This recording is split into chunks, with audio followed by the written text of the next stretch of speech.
Selamat bertemu kembali dalam diskusi kita kali ini mengenai teorema Norton. Ini adalah rangkaian Norton yang rumit ya, yang saya ambil seperti pada diskusi kita yang lalu, saya ambil dari simulator ya. Nah ini adalah rangkaian yang rumit itu, kemudian ini adalah penyederhanaannya di bawah. Ya. Kemudian saya simulasikan. Jadi seperti ini. Jadi ini ada gelombang ya. Jadi untuk tegangannya ini untuk arus bolak-balik. Karena kita lihat ini arusnya bolak-balik. Nah, nanti akan kita lihat pada waktu kita membuka simulasinya, akan saya tunjukkan bagaimana bentuknya. Nah ini persoalan kayak kita adalah rangkaian ini. Ya. Ini adalah sebuah rangkaian ya, yang akan disederhanakan dengan Norton. Ini rangkaian yang sederhana ya. Ya, nanti bisa lebih rumit lagi, tapi kita bisa selesaikan. Dan ini adalah hasilnya dengan Norton. Ya, berbeda dengan Thevenin ya. Teorema Norton adalah salah satu teorema yang berguna untuk analisis rangkaian listrik.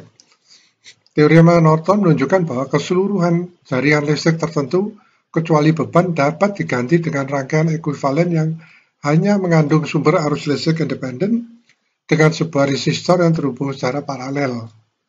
Sedemikian hingga hubungan antara arus listrik dan tegangan pada beban tidak berubah. Rangkaian listrik baru hasil dari aplikasi teorema Norton disebut dengan sirkuit ekuivalen Norton. Teorema ini dinamakan sesuai dengan penemunya seorang insinyur yang pernah bekerja pada Bell Telephone Laboratories yang bernama E.L. Norton. Nah ini, ditentukan sebuah jaring listrik seperti pada gambar di bawah ini ya, yang akan dicari sirkuit ekuivalennya. Nilai sumber arus I, NO ini Norton ya, pada sirkuit ekuivalen Norton didapatkan dengan membuat hubungan singkat antara A dan B, lalu dihitung besar arus yang mengalir melalui terminal tersebut. Jadi ini ya, titik ini dengan titik ini akan dihubungkan singkat. Artinya resistor ini kita buang, kemudian dihubungkan singkat. Nah, itu pertama untuk mendapatkan arus Norton ya. Sedangkan nilai resistor pengganti R Norton ini R0, N0 dapat dihitung dengan mematikan semua sumber tegangan dan arus lalu dihitung nilai ekuivalen resistansi di antara terminal A dan B. Jadi sumber arusnya diputus, nah, kemudian tidak ada tegangan. Penggunaan utama dari teorema Norton adalah menyederhanakan sebagian besar dari sirkuit dengan sirkuit ekuivalen yang disederhanakan.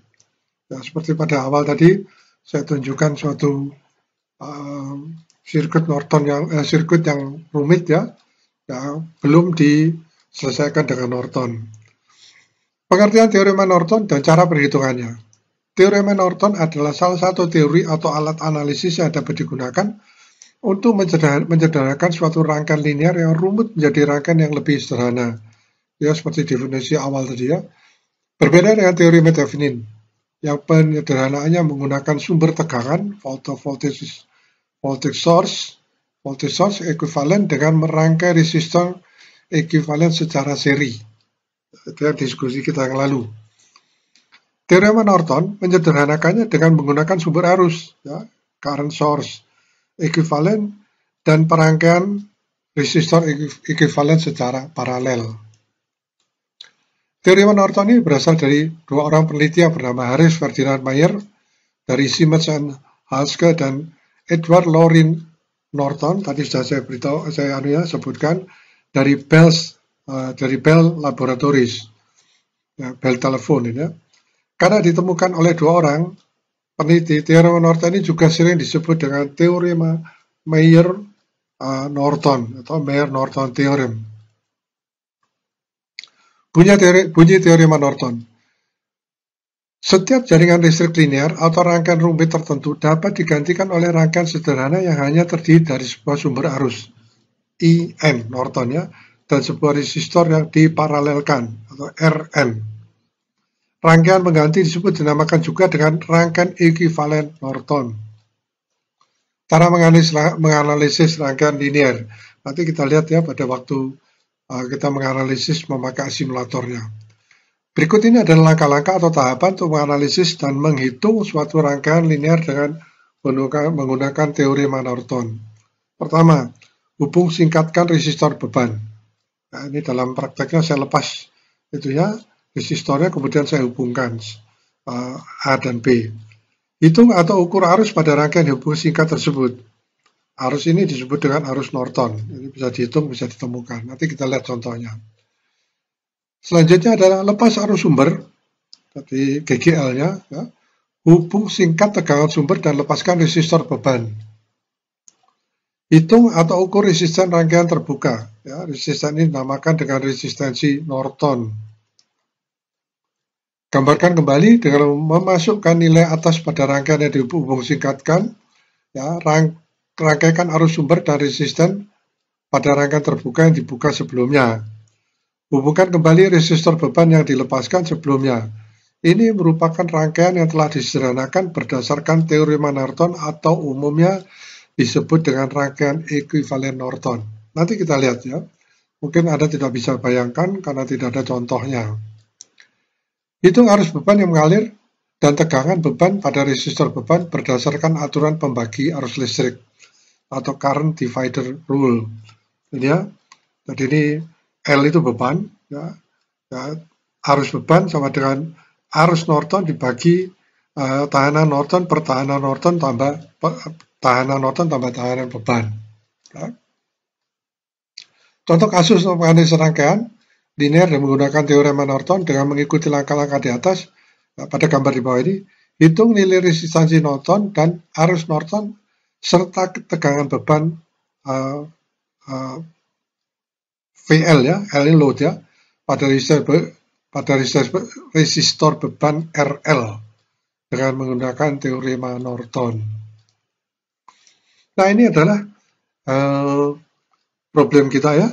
Di sini ada 6 volt ya, ini saya keluarkan semua dari simulator supaya terlihat bahwa ini adalah 6 volt. Ya, kemudian ini tahanannya ada 10 ohm, ini 15 ohm, dan ini 30 ohm. Sedangkan tahanan bebannya adalah 15 ohm. Ya. Penyelesaiannya, lepaskan resistor beban 115 ini ya, 15 ohm kita lepas. Ya, kemudian dibungsikatkan sehingga menjadi seperti ini rangkaiannya. Nanti pada waktu simulasi kita akan lihat begitu saya lepas terlihat perubahan tegangan ya. Kalau di sini masih 6 volt, ya, kemudian ini saya masukkan arusnya ya. Jadi arusnya 150 mA, di sini menjadi 100 mA. Ya, tapi syaratnya adalah lepas dan hubungan singkat. Nah, itu prosesnya. Setelah itu hitung atau ukur arus rangkaian hubungan singkat tersebut. Ini dihitung ya. Nah, terus kita cocokkan dengan simulator kita, apakah benar besarannya. Arus ini disebut dengan arus Norton, IN. Setelah melakukan hubung singkat terminal AB untuk mendapatkan arus Norton, IN, sehingga resistor 30 ohm dan 15 ohm menjadi terhubung secara paralel. Kedua resistor tersebut kemudian terhubung seri terhadap resistor 10. Nah, jadi kita lihat ini ya terhadap ini adalah paralel. Nanti kalau jadi ekuivalen kita akan mendapatkan suatu tahanan ya, yang nanti hasil dari paralel akan menjadi seri terhadap tahanan ini ya, resistor itu. Kita lanjutkan. Dengan demikian total resistansi atau R total yang akan terhubungkan ke sumber arus adalah 10 ohm, ya 10 ohm ini adalah ini ya, kemudian ini yang untuk ini yang untuk paralel ini ya, antara 15 dan 30 sehingga didapatkan nilai 20 ohm. Ya, jadi setelah di seri 10 dan 10 menjadi 20 ohm. Setelah mendapatkan nilai total resistor, selanjutnya hitung arus listrik yang mengalir dengan menggunakan hukum ohm. Ya, ini 6 volt. Nah, jadi arusnya 6 volt dibagi RT 20 volt. Sehingga arus yang lewat adalah 3 ampere. Ya, ini ya, 3 ampere. Jadi di simulator terlihat ya. Kemudian kita Kalau kita hitung 3 ampere, 0,3 miliampere, ini juga adalah 0,3 miliampere hasil dari simulasi. Kemudian hitung nilai arus sumber I. Ya. SC itu source ya, dan juga sama dengan arus Norton. Dengan menggunakan prinsip pembagi arus ya, current divider rule. Tadi rumusnya sudah ada, kemudian saya langsung memakai ini ya. Tadi saya pakai rumusnya 0,3 ampere dibagi 300 ohm dibagi 15 tambah 300 ohm sama dengan 0,25 ampere. Ya, ini belum ya. Jadi yang terlihat di sini nih ya, 0,2 ampere. Ya, jadi ini adalah hasil dari simulator. Selanjutnya lepaskan arus sumbernya. Ini kita lepas. Ya.